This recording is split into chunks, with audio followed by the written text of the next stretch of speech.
Magandang gabi mga bossing. Alright. Meron ditong puzzle oh. Malalim pa sa balon ang puzzle na ito mga bossing. Okay. Ang rules dito, unang sulong itong puti. Talo naman ang orange. Ang tanong paano? Sa paanong paraan? Okay.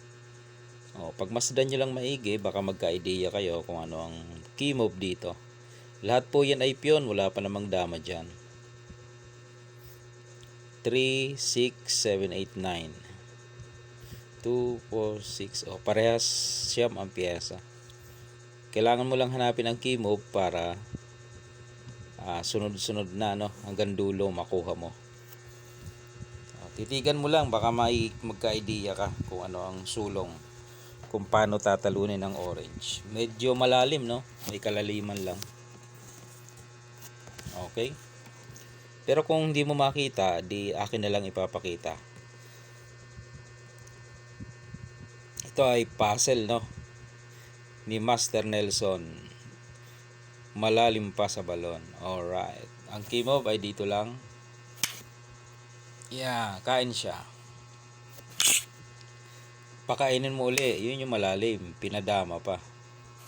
May purpose kasi kaya pinadama. Pagdama, dito ka naman. Yan, kakain ulit si orange, yung piyon. Yan. Pagkatapos, kakain ka naman. Huwag ka ditong kumain, huwag dito, dito. Yan, may option ka naman eh. Yan. Yan. Kain yung dama ng dalawa, kitang-kita. Ayun, nagkaroon na ng daan para ikaw ay makalusot. Siyempre, bababalikin ka para hindi ka makadama, babalikin ka. Tapos susulong siya dito. Dito ka naman, real ka na. Dito siya. Support ka lang dito. Dito siya. Tatakpan mo, di ba? Dito siya.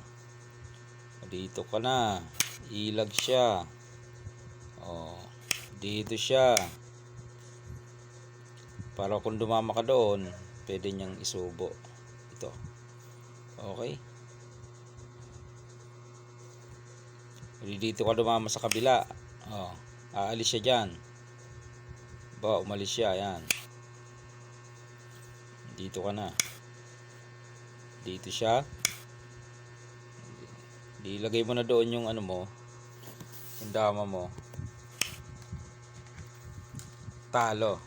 Alright, papunta sa pagkatalo. Yan ang puzzle na malalim pa sa balon ni Master Nelson, the Sleeping Giant. Alright.